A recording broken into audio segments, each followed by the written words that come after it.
Hello, viewers and my dear students. Welcome to my YouTube channel. I am Dr. Zahida Begum Sheikh, Assistant Professor, Department of Political Science, Government Degree College, Hayat Nagar. A series of lessons in international relations regarding India's relations with other countries. We shall try to discuss the bilateral relations with neighboring countries. We already discussed the relations between India and Russia in previous session. Today I am going to discuss about Indo-China relations. In this lesson, an attempt will be made to understand the India-China relations before and after independence and subsequently to understand trade, cultural, political relations also. As part of this, we shall try to discuss the border major issues till latest Galvana attack. This lesson will give you a clear outline of the developments that took place during last few years and then present scenario to till COVID-19 pandemic. In fact, this lesson highlights the necessity for the students to understand the current situation in step by step along with major issues. So, let's start our introduction. India-China relations, also called Sino-Indian relations and or India-Chinese relations, refers to the bilateral relationship between China and India. The ton of relationship has varied over time. The two nations have sought economic cooperation with each other, while occasional border disputes and economic nationalism in India are a major point of contention. And as a rising global powers, China and India have both committed themselves to promoting peace, stability, and development in the present international context, believed to have profound implications across the globe. Their bilateral relationship has become a focus of worldwide attention and public interest. In 2010, the 60th anniversary of the Sino Indian diplomatic relationship highlights several coherent questions to be seriously addressed by the both Asian giants. How can a credible partnership between China and India be nurtured and sustained in order to serve mutual benefits and bolster their global aspirations? Has their complicated relationship come full circle, or is it experiencing a new starting point on a different path? And perhaps more importantly, in 2018 meeting, their regional and global aspirations, will they prefer to move towards cooperation, competition, confrontation, or some combination of these, and to what degree? There are various dimensions and parameters to be assessed of this meaningful purpose, both in sorry, retrospect and in prospect. After a brief overview of recent history, this class we will examine the basis of China or the basis for China and India cooperation and analysis the frictions that exist between the two countries. This assessment will be most helpful in understanding the rationalities or rationales, dynamics, constraints, challenges or issues, and future trajectory of China India strategic engagement. So, if we focus on our next slide, that is the historical background, we know that there is no present without the past and there is no future without the present. Therefore, India and China are two very populous countries with ancient civilizations. Friendship between the two countries has a time honored history which can be dated back 2000 years and since the establishment of diplomatic ties between our two countries. Both countries have had extensive and close historical culture contact since the 2nd century BCE, especially with the transmission of Buddhism from India to China. Trade relations via the Silk Road acted as economic contact between the two regions.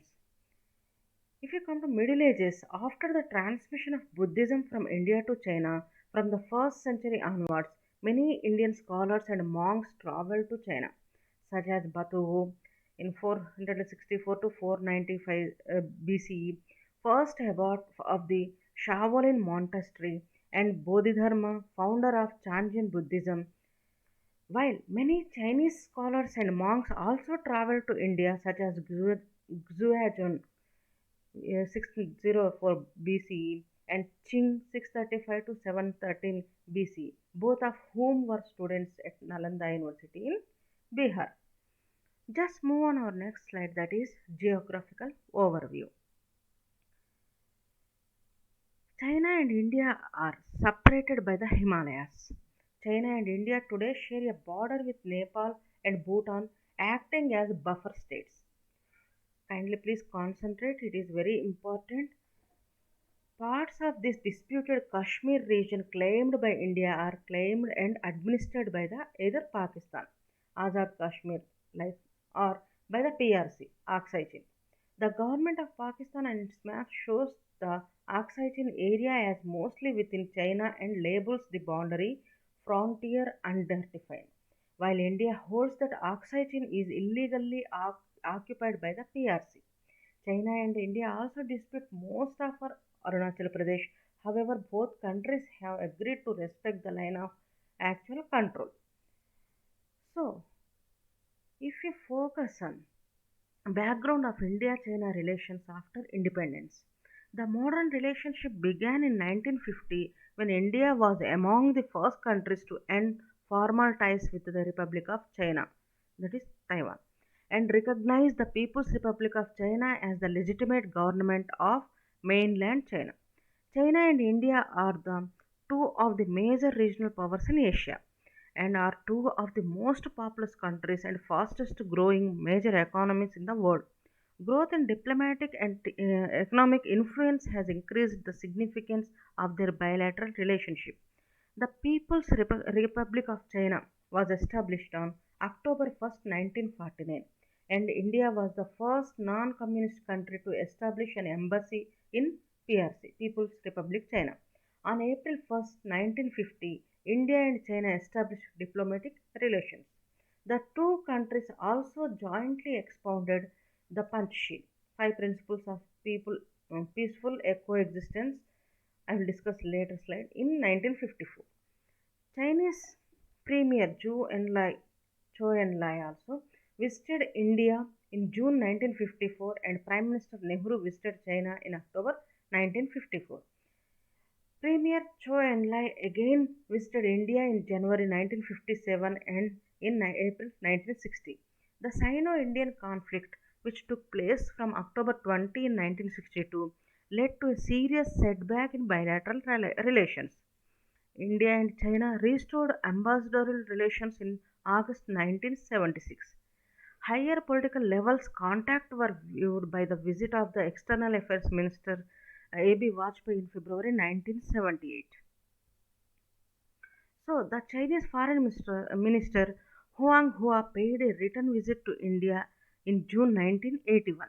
Prime Minister Rajiv Gandhi visited China in December 1988. During this visit, both sides agreed to develop and expand bilateral relations in all fields.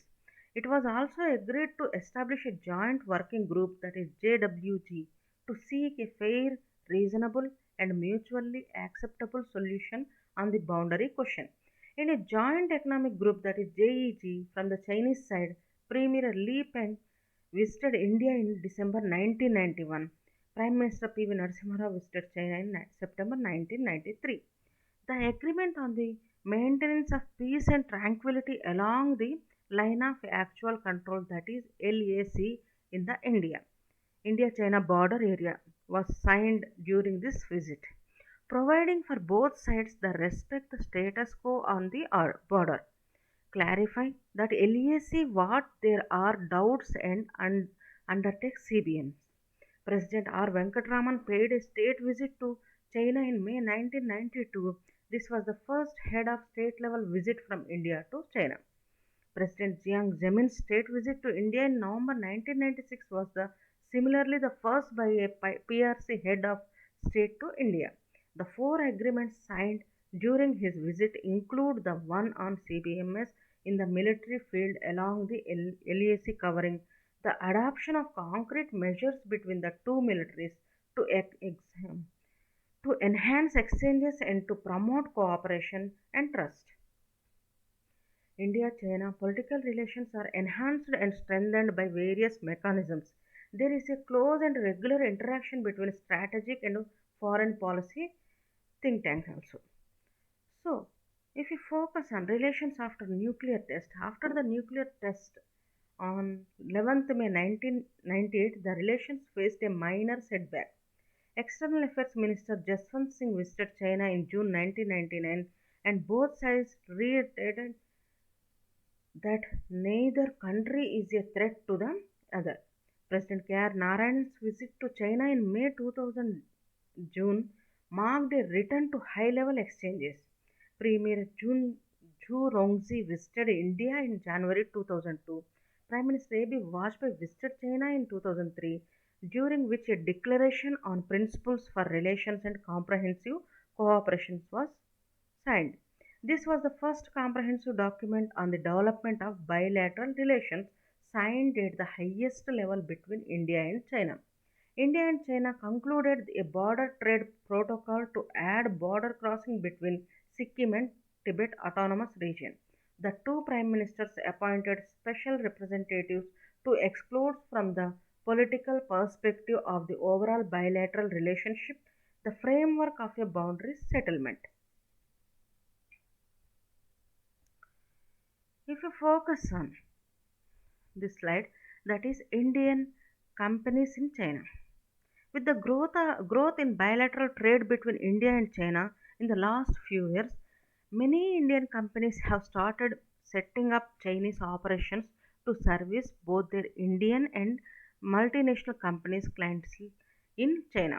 Indian enterprises operating in China, either a representative office or wholly owned foreign enterprises or joint ventures with Chinese companies, are into manufacturing, that is pharmaceuticals, refractories, laminated tubes, auto components, wind energy, etc.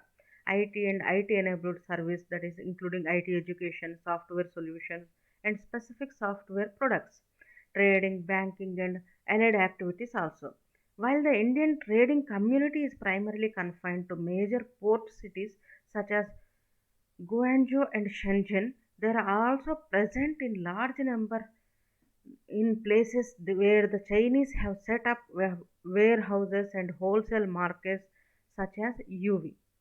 Most of the Indian companies have a presence at Shanghai, which is China's financial center, while a few Indian companies have set up offices in the capital city of Beijing. Some of the prominent Indian companies in China include Dr. Reddy's Laboratories, Aurobindo Pharma, Matrix Pharma, NIIT NET, Bharat Forge, Infosys, TCS, Optech, Wipro, Mahindra Satyam, Dr. Reddy's, SL Packaging, Suzlon Energy, Reliance Industries, Sundaram Fasteners, Mahindra and Mahindra, Tata Sons, Binani Cements, etc. In the field of banking, 10 Indian banks have set operations in China. We will discuss this banking in next slide also. So, if you focus on our other slide, that is Chinese companies in India. According to information available with the Embassy of India, close to 100 Chinese companies have established offices operations in India. Many large Chinese state-owned companies in the field of machinery and infrastructure construction have won projects in India and have opened projects offices in India. These include Sinosteel, Shandong International, Bahushan Iron and Steel Limited, Sany Heavy Industry Limited, Chongqing Lisan Limited, etc. Many Chinese electronic IT and hardware manufacturers companies also have operations in India. These include Huawei Technologies, ZTE, TCL, Hair, etc. A large number of Chinese companies are involved in EPC projects in the power sector. These include Shanghai Electrics, Harbin Electrics, Dongfang Electrics, etc. Chinese automobile major Beijing Automotive Industry Corporation has recently announced a plan to invest 250 million US dollars in an auto plant in Pune. TBEA, a Xi'an-based transformer manufacturer, has formed up plans to invest in a manufacturing facility in Gujarat. During the visit of Premier went to India, Huawei announced plans to invest in a telecom equipment manufacturing facility at Chennai. India China economic relations constitute an important element of this strategic and cooperative partnership between the two countries. Several institutional mechanisms have been established for enhancing and strengthening economic cooperation between the two countries. Besides the India China Joint Economic Group on Economic Relations and Trade, Science and Technology, and the India China Strategic and Economic Dialogue SED, a financial dialogue has also been taking place between the two countries since 2016. That is India China Financial Dialogue. In accordance with the MOU on the launch of the financial dialogue between India and China, signed during Chinese Prime Minister Wen Jiabao visits to India, the two sides have since successfully held financial dialogues. A joint statement was signed and released at the end of the dialogue. During the dialogue, both sides exchanged views on the global macroeconomic situation and policy responses with specific references to current risks to the global economy and the role of India and China in the post crisis recovery phase. Discussions also took place on G20, that is Group 20 issues, including reforms in the international monetary system and the framework for strong, sustainable, and balanced growth. If you focus on the banking links, many Indian banks have established their presence in mainland China in the last few years. Four Indian banks, namely State Bank of India at Shanghai, Canara Bank at Shanghai, Bank of Baroda at Guangzhou, and Bank of India at Shenzhen, have two branch offices in China. At present, the State Bank of India is the only Indian bank to have the authorization to conduct local currency, that is RMB, business at its branch at Shanghai. More Indian banks are planning to upgrade their representative offices in China to branch offices, and existing branch offices are applying for RMB license. Various government institutions and agencies from the two countries have also been interacting with each other for furthering cooperation in the areas such as taxation, human resource development and employment, health, urban development, and tourism. There are a close exchange and interaction between the economic think tanks and scholars as well, as I said earlier. So, if you focus on historical visits on Indian prime ministers to China, first of all, we'll move on 1954. It's very important, that is the Panchashil Agreement. Prime Minister Jawaharlal Nehru visited China in 1954 when Chow Enlai had announced the Panchashil, the five principles of peaceful coexistence, which would be derailed by the 1962 war. The declaration of Panchashil in the joint communique. The Panchashil enshrines the five principles of coexistence as respect for sovereignty and territorial integrity of all states, non aggression, non interference in territorial affairs, equality and mutuality, and peaceful coexistence. After Nehru, Prime Minister Rajiv Gandhi, after 34 years, and then Prime Minister Rajiv Gandhi visited China in 1988. The exchange between Rajiv and Chinese leader uh, Xiaoping in 1988 was a landmark. India and China decided to develop bilateral relations in all spheres as well as work towards resolving the border dispute with a commitment not to use violence and change the status quo along the means I repeat change the status quo along the boundary. So it is very important. And the Indian side also affirmed that India considered Tibet an integral part of China and no anti China activities were permitted on Indian soil. After Rajiv Gandhi, Prime Minister P.V. Narasimha Rao. The next clip came with P.V. Narasimha Rao's visit in September 1993, when China and India signed an agreement on maintaining peaceful and tranquility along with line of actual control. The term line of actual control appeared to the first time in an official document signed between the two countries. And after Prime Minister Vajpayee's visit, while status quo was maintained on the border, a decade later, Vajpayee went on a visit in June 2003. The two sides signed a declaration, the first official document in which India recognized the legitimacy of Tibet as Chinese territory. And the Vajpayee made a surprise offer to the Premier Wen Jiabao to appoint special representatives for border talks and named National Security Advisor Brajesh Mishra as the Indian interlocutor.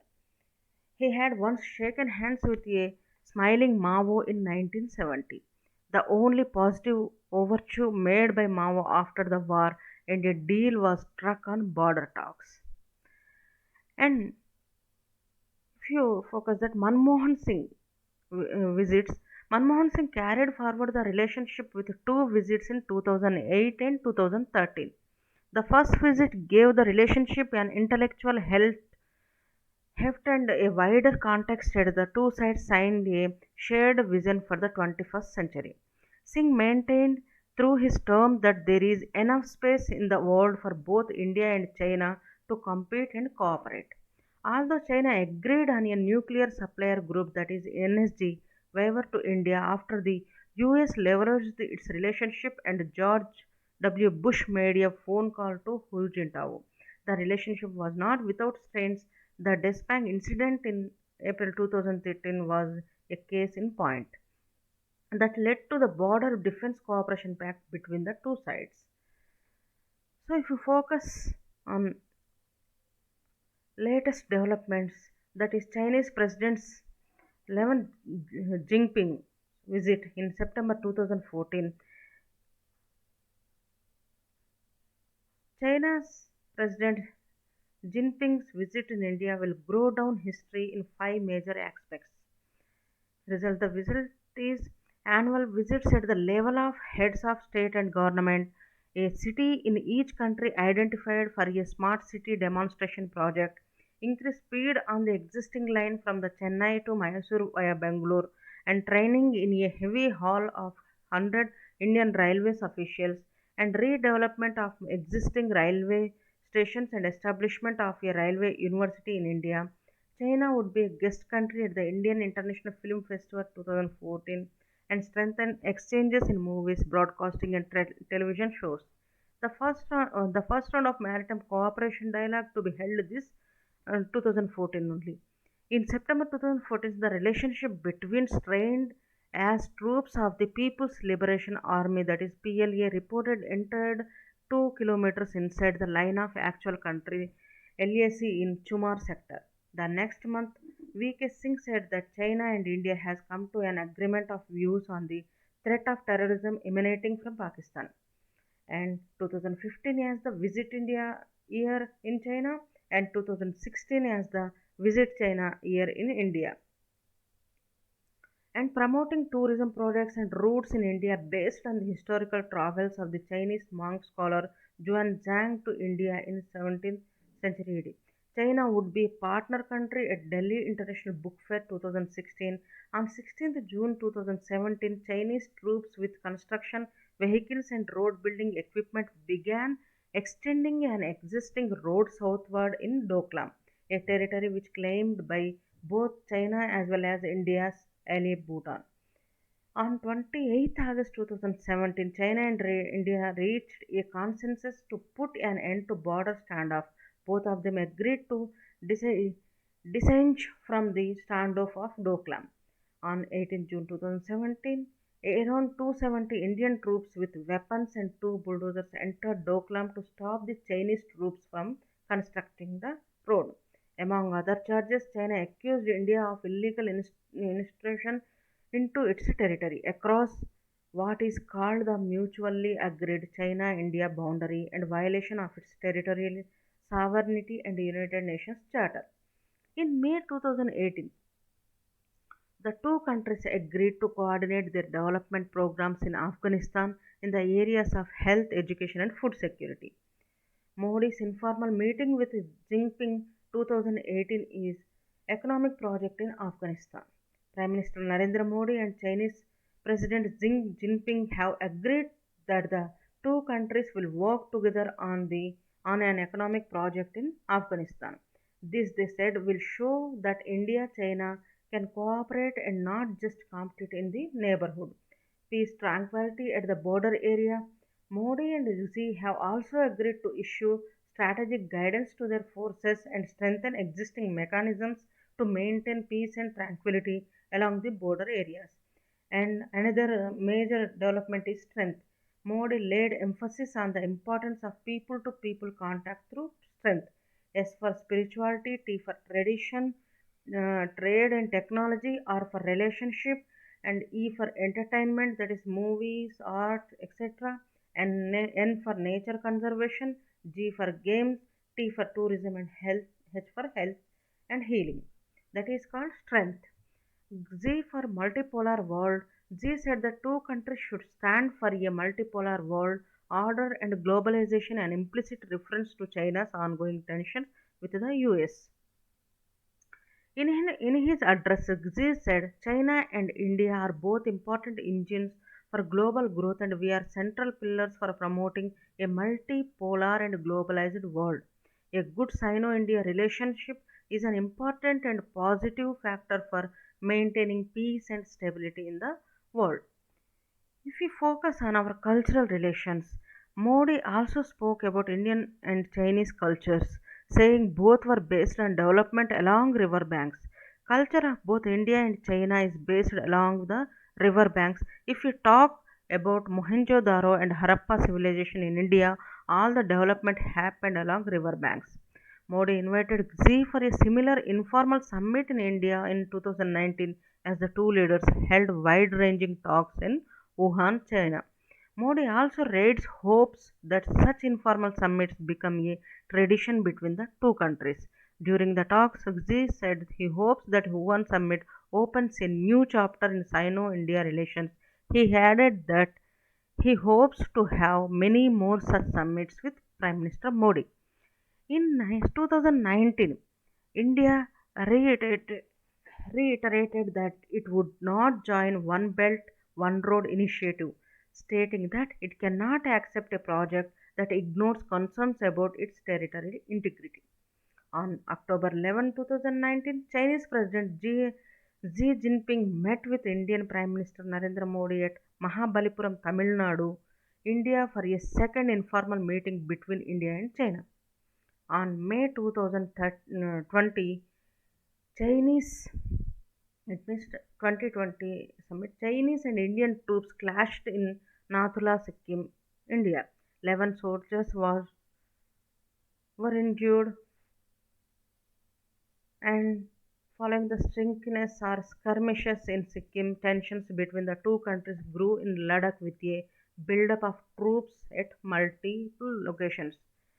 In the initial weeks of June 2020, there was a substantial buildup of troops on both sides of the LAC, with both the Indian and Chinese army matching strength for strength.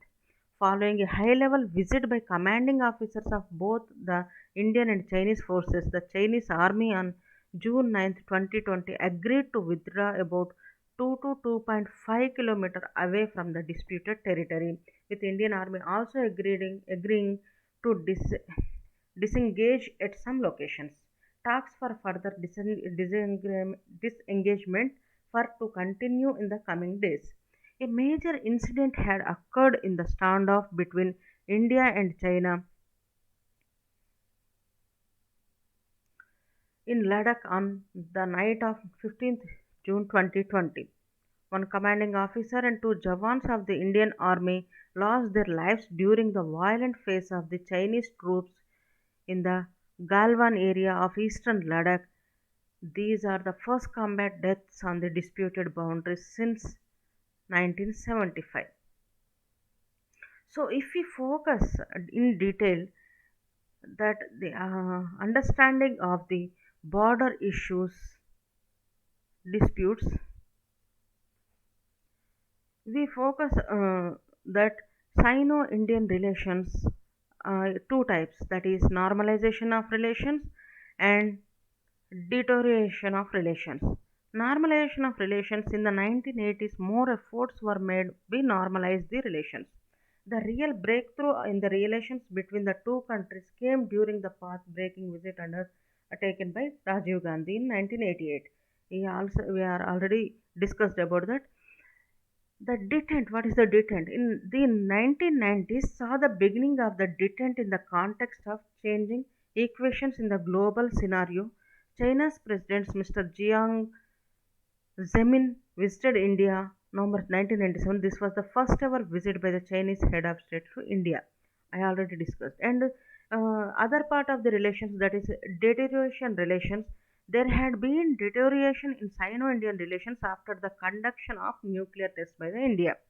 China adopted a brainsly partisan attitude by terming India's nuclear tests as outrageous, but describing Pakistan's nuclear test as an regrettable. Senior officials in the government of India articulated that China threat. Normalization of relations. In 1999, China restarted an official dialogue with India, the Joint Working Group JWG. So, what is if you focus in detail the factors influencing the relations, the overt and covert military assistance provided by China to Pakistan is the biggest impediment in improving Sino Indian relations. The Sino Pakistan collusion in the nuclear field is seen as China's long term strategy in gaining supremacy in Asia. China has not acknowledged that Sikkim's integration with India. China is the only country that does not accept Sikkim's merger with India, even though India has recognized China's sovereignty over Taiwan. And other one, the non-resolution of Aksai Chin and other boundary disputes. China has laid claim to 90,000 square kilometers of Arunachal Pradesh. Analysts feel that by not resolving the boundary disputes, China wants to keep India under strategic pressure. Military bases in Tibet and Myanmar. China has built military bases in Tibet and Myanmar which are seen by India as a threat to its national security. And the main area of border dispute, the McMahon Line, is not recognized by China. The integration of Sikkim and Arunachal Pradesh into India is also not recognized by China. And also, the 4,060 kilometers long Sino Indian border has been the bone of the contention between the two countries. That is, the border dispute goes back the Shimla Conference of 1914 when the representatives of British India, Tibet, and China met. It was decided in the conference that Tibet was an autonomous country. The McMahon Line would be the boundary between India and Tibet. Chinese sovereignty of some sort would extend over Tibet. So, at the disputing the McMahon means at the 1914 conference, the representative of India and Tibet signed the agreement. China did not, thereby disputing the McMahon Line. The McMahon Line is the line, the Indo-China Tibet boundary, or the McMahon Line in the east, and the boundary, that is Aksai Chin along Ladakh in the west, remained the border by usage and understanding. The result was that precise boundary was not demarcated, leading to border shift in 1962 and the Chinese penetration in the Samdakchu Valley of Arunachal Pradesh in 1986. So, in this border disputes, India's position is the border in the west would remain at the 1959 position, thereby implying that it does not recognize China's calm over Aksai Chin. The northern borders of Arunachal Pradesh and Sikkim correspond to the McMahon Line and hence the boundary. India also holds that China is in position in Indian territory which it occupied during the 1962 conflict. The territory west of Karakoram within Pakistan occupied Kashmir, that is POK, belongs to India has been illegally ceded by Pakistan to China. So, we will just focus on our next slide, that is the disputed areas.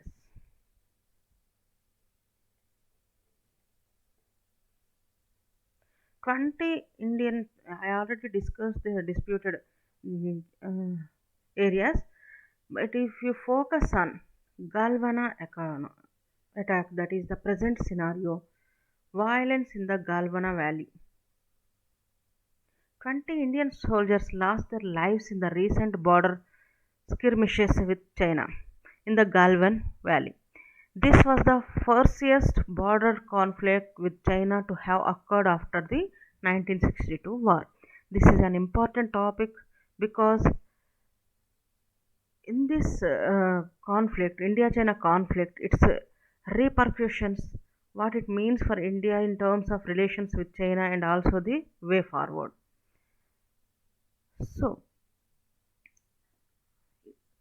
where is the Galvana or where is Galvan Valley? The valley refers to the land that sits between steep mountains that buffet in the Galvan River.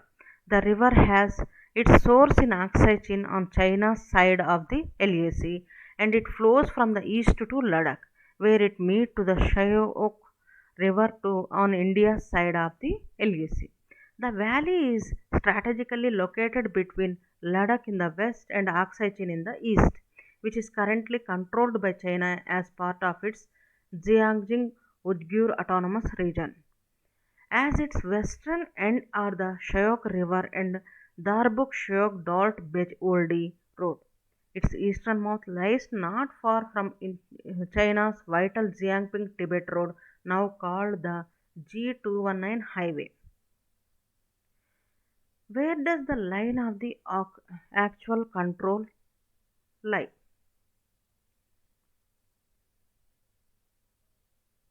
The LAC lies east of the confluence of the Galwan and Shyok River in the valley, up to which both India and China have been patrolling in recent years.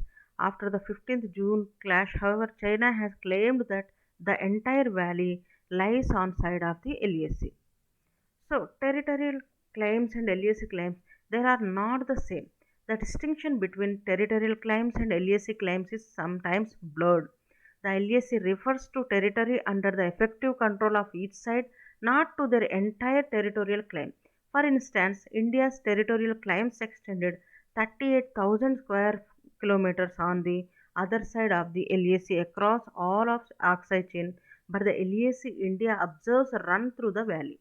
It is true that the LAC has never been demarcated and there are differences in perception of where it lies in more than a dozen spots, but there have not been previous incidents in the valley.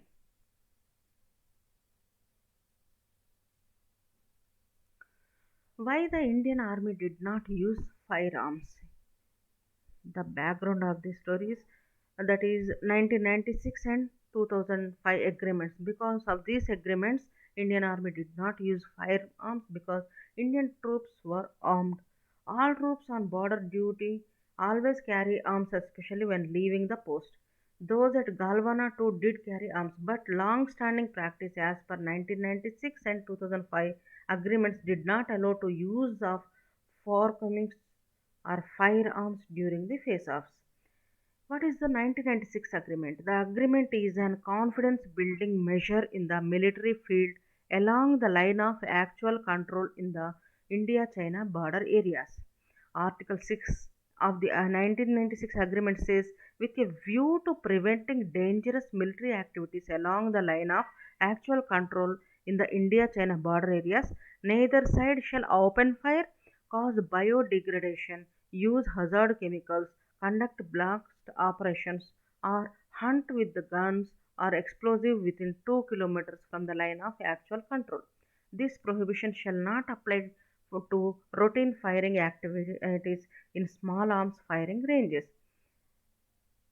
So, If you focus on our 2005 agreement also, in Article 1 stated that the two sides will resolve the boundary questions through peaceful and friendly consultations. Neither side shall use or threaten to use force against the other by any means. The 2013 agreement on border defense cooperation also stated that neither side shall use its military capability against the other. Since no round has been fired on the Sino-Indian border in Ladakh after 1962, and with a view of preventing any escalation, these routines of not firing have been drilled into the soldiers. Possible factors of Chinese aggression. That is number one, India's borders infrastructure.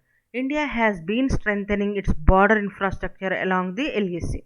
The strengthening of the Darbuk Sherlock Daulat Beg Oldi road may have angered the Chinese. The Chinese demand in the ongoing negotiations is also permissed on the India stopping its infrastructure development. So, change in the status of Jammu and Kashmir. One popular argument is that China's move is driven by local factors such as India's decision to change the status of Jammu and Kashmir and Ladakh. Next one, the bilateral tensions. The relations between the two countries have been steadily deteriorating. India has been against China's Belt and Road Initiative, that is BRI, and the China Pakistan Economic Corridor, that is CPEC. China further views India's assertions regarding Gilgit Baltistan as an implicit attack on the CPEC. India has put curbs and restrictions on Chinese foreign direct investments. So, if you focus, what is China's internal dynamics? The internal pressures that have been generated within China, in part due to the COVID 19 pandemic, are also influencing Chinese behavior. The COVID 19 pandemic is most serious health crisis that China has faced since the founding of the People's Republic of China in 1948. The Chinese economy has been on the downside, which is also contributing to increasing political pressure on the country's leadership. The coupling of political and economic tensions has greatly aggravated pressures on the Chinese leadership, and the rising tide to the anti China sentiment the world over has further worsened matter. Chinese aggression has been observed not only along the LAC but also in the South China Sea. This might indicate a deliberate planning on the part of the Chinese leadership to divert attention from the domestic issues. So, what is the India's alignment with the US?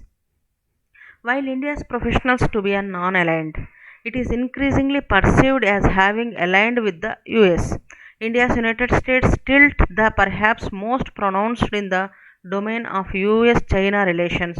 Recent instances are often highlighted to confirm the perception that India tends to side with the US and against China whenever there is a conflict of interest between the two. An evident degree of geopolitical convergence also exists between the US and India in the Indo Pacific, again directed against China. India is a member of the Quad, that is US, Japan, Australia, and India, which has been definite anti China convention. The US President's proposal of redesigning the G7, including countries such as India has conveyed its acceptance also, but excluding China provides China at another instance of India and China being in opposite camps. India is being increasingly projected as an alternative model to China and being co opted into a wider anti China alliance, which China clearly perceives as a provocation. And if you focus on that point, India's traditional clout in its neighborhood was slipping. For India, tensions with Pakistan have been high, keeping the troops occupied in the border areas. Nepal raised border issues with India. Sri Lanka is diversifying its foreign policy, and China is making deep inroads into that region. Bangladesh was deeply miffed with the Citizenship Amendment Act. Even in Afghanistan, where Pakistan, China, Russia, and the US are involved in the transition process, India is out. A confluence of all these factors which point to a decline in the country's smart power allowed China to make aggressive moves on the LAC. In this concern, though the LAC was never been demarcated, there had not been previous incidents in the valley.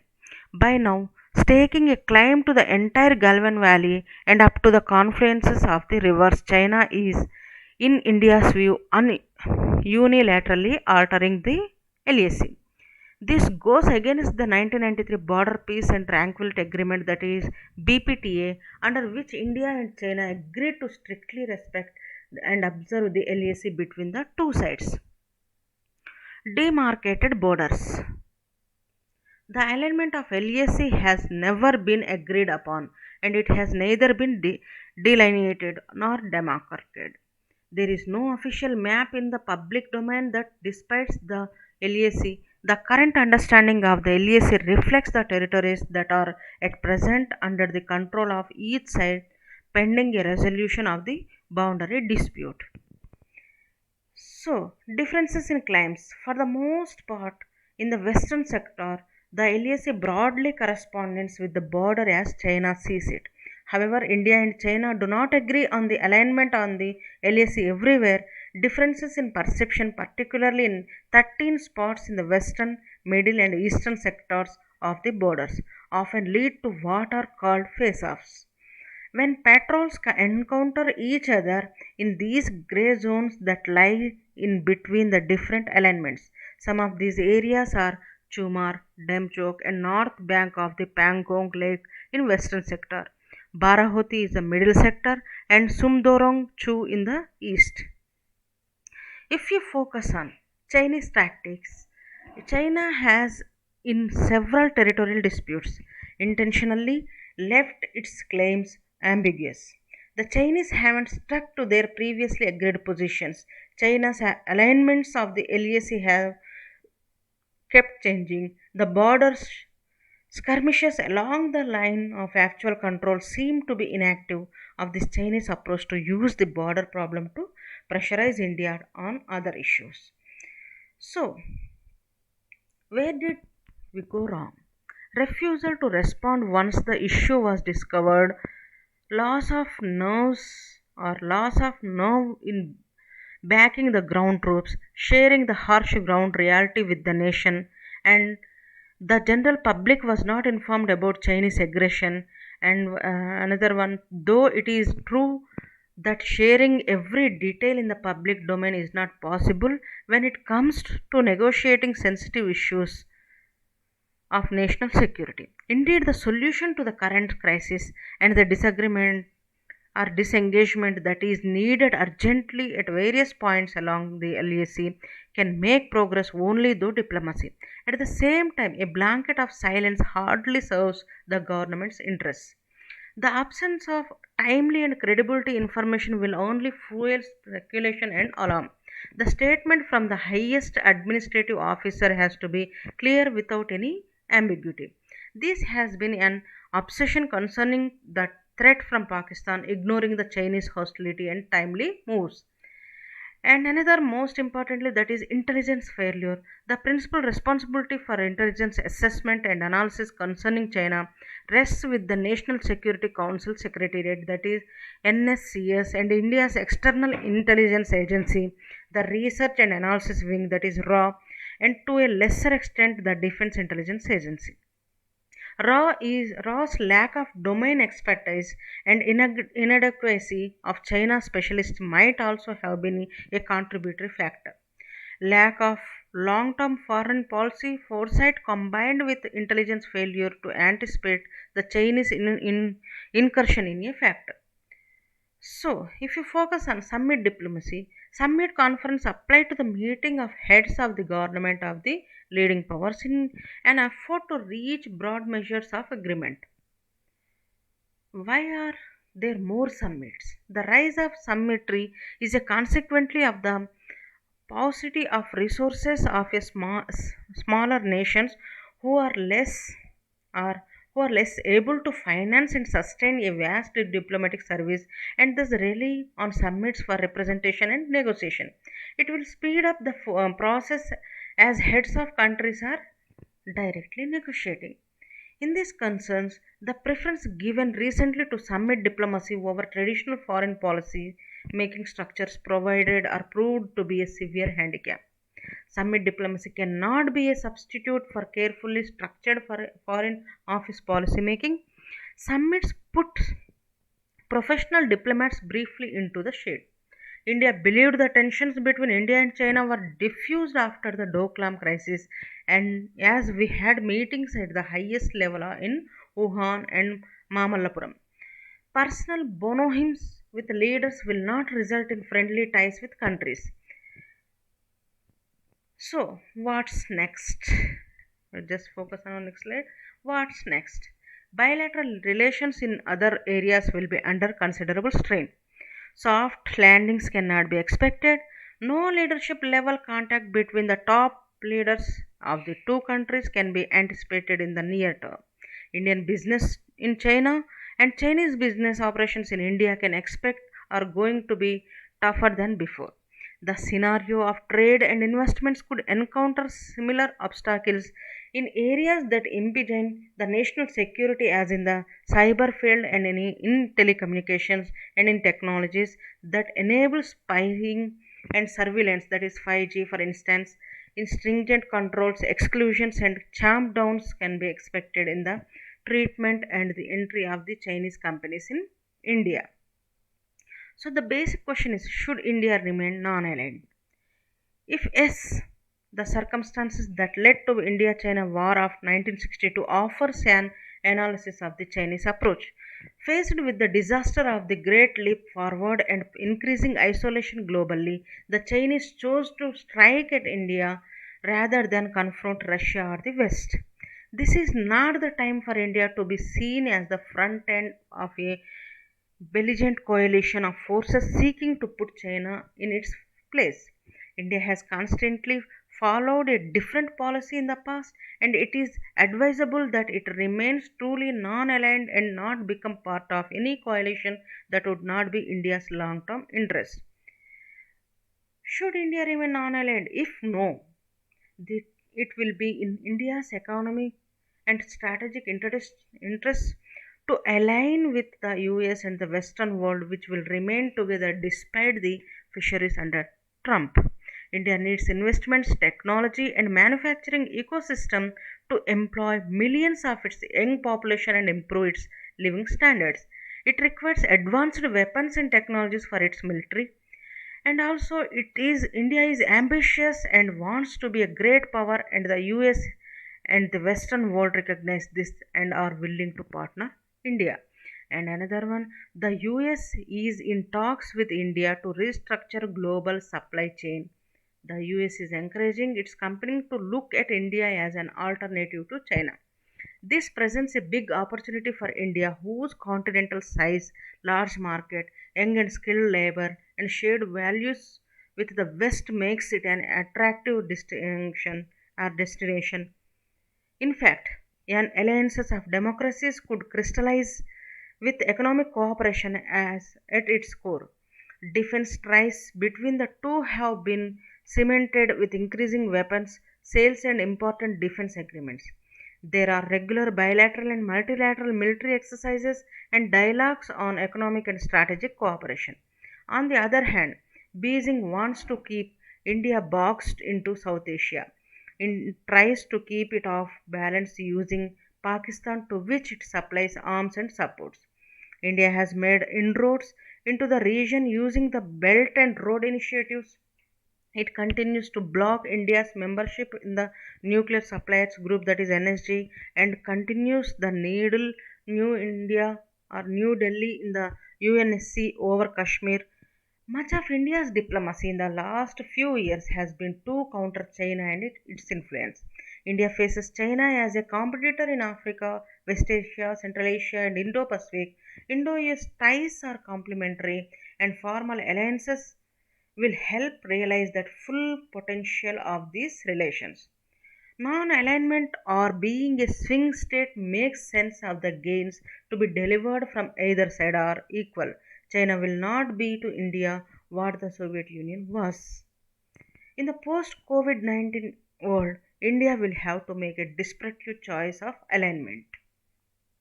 If you focus on our next slide, that is way forward, given the current circumstances, India should strategize an action plan aimed towards protecting its sovereign states. Number one, prepare military. India needs to be prepared, continue to build roads and improve the infrastructure along the border to keep it ready to deal with any contingency. India must improve the military capacity of the Tri-Service Andaman and Nicobar Command, given its immense geostrategic value as it overlooks Asia's maritime strategic lifeline and the world's most important global sea lane.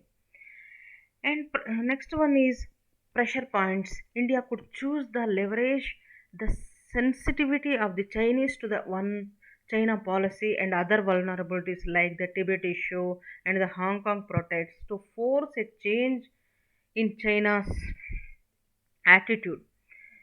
This would allow India to signal to China that it has options and that China would be wise not be escalate these situations too far. And if we focus on next point, that is shifting focus, the counter China, India must look for options beyond LAC. The South China Sea Indian Ocean region maritime domain presents India was the best options where the regional geopolitical context is favorable. India should demonstrate that it is willing and capable of influencing the maritime balance in East Asia, where China faces off a combination of the United States, Vietnam, Australia, Indonesia, and sometimes Malaysia and the Philippines as well. China perceives a vulnerability in the Malacca Strait given its marked dependence on the sea lines of communications for its vast trade and energy imports. If you focus on going global, India should be global to defend against China. India's counter to Chinese power in the Himalayas should be assume a more global role of its own. In Asia and Africa, debt traps induced by the RBI are gradually stoking discontent. If India focuses on overraging its advantages as a development partner, particularly in the post COVID 19 era, it can use its newfound influences as a bargaining chip against Chinese interests in these countries. If you focus on another point, that is building alliances, India must build power balancing alliances. Many countries are seeing leadership from other quarters to counterbalance Chinese influence. In Southeast Asia, some countries are pushing back against Chinese aggression in the South China Sea. This provides an opportunity to build partnerships with such countries to balance China's growing influence. India can give itself leverage against China by improving its bilateral relationships with other countries that are similarly worried about China's growing influence, such as Australia, Vietnam, Japan, and even the UK. Several foreign policy experts argue that India's strategic dealing with China has to begin with South Asia. In this regard, it is important to reinvigorate SARC. One way to reinvigorate SARC is to revive the process of the South Asian economic integration, aligning with the United States. And this is also an opportunity for India to align its interests much more strongly and unequivocally, unequivocally with the US as a principal strategic partner. A closer alignment with the US represents India's opportunity to counter China, while efforts to foster regional partnerships and cultivate domestic military capabilities, although insufficient by themselves, could play a complementary role. Moving into a closer partnership with the US would allow India an opportunity to rebalance the Indo Pacific region. India should also infuse many more energy into its relations with Japan, Australia, and the Asian. If you focus on taking the long review or taking the long view, India leverages and balancing power within the Indo Pacific and the world beyond stems from its strong democratic credentials. The dynamism of its economy, its leading role in multilateral institutions, and the strategic advantagement of its maritime geography, an asset possessed by few other nations, and which must be deployed much more effectively to counterbalance the Chinese ingress into this oceanic space that surrounds us. The events in Galwan Valley should be wake up a call to many of India's Asian friends and partners, enabling a high resolution envisioning of Chinese aggressiveness. So, if you focus on the population of India and China, area, population density, capital, large city, government, and first leader, current leader, these are all about the current affairs questions in competitive exams.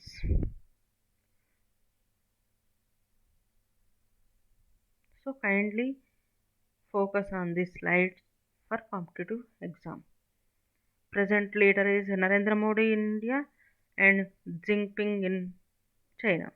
First leader Jawaharlal Nehru and Mao Zedong. India is a parliamentary democracy federal republic and China is socialist single party state. India's capital city is Mumbai. India's largest city is Mumbai. China's largest city is Shanghai. India's capital city is New Delhi.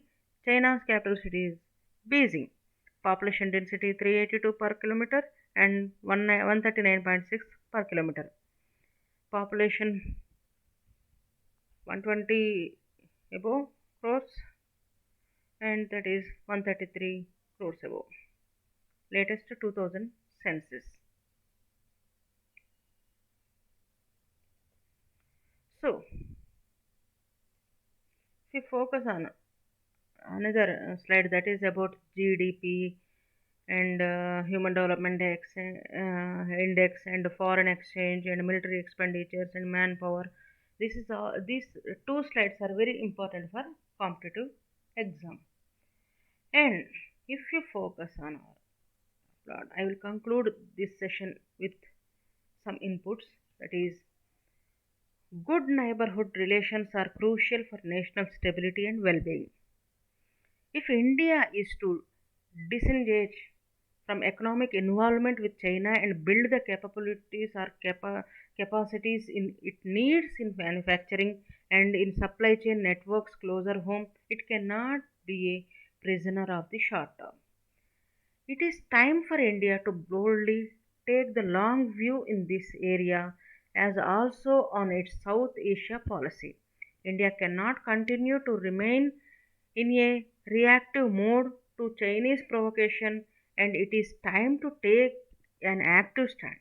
Since India's choices vice versa China are circumscribed by the asymmetry in military power resort must be sought in real politics. This would force China to reconsider its tactics and force it towards negotiations with India. I repeat, this would force to China to reconsider its tactics and force it towards negotiation with India. So, this is all about India-China relations. Till now, we discussed India-China relations introduction, historical background, and geographical overview, and India-China relations after independence, and nuclear test relations after nuclear test, and Indian companies in China, Chinese companies in India, and this is the imports and exports.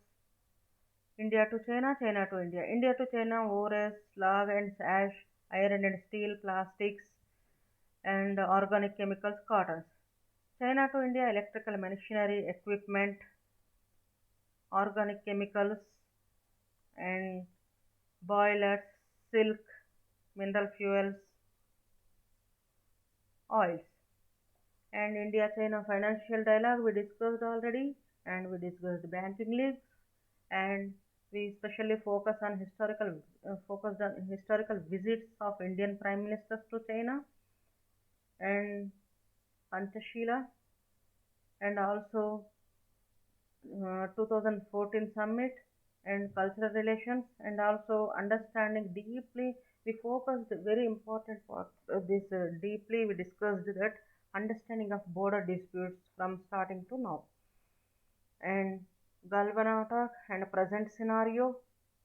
In present scenario, we discussed where is Galvana Valley, where does the line of actual control lie. We discussed territorial claims and the LAC claims, and why the Indian Army did not use firearms at the background, and we discussed also 96 and 2005 agreements.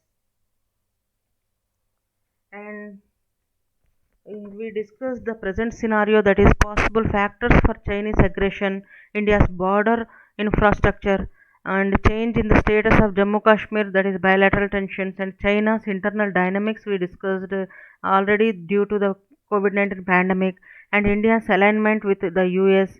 And we discussed India's traditional clout in the neighborhood was slipping, and we discussed demarcated borders, and we discussed difference in claims and Chinese tactics.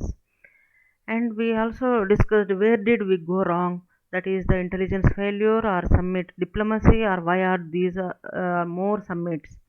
And we focused also what's next. Should India remain non-aligned? If yes, what are the consequences we discussed, and if no, what is the consequences we already discussed.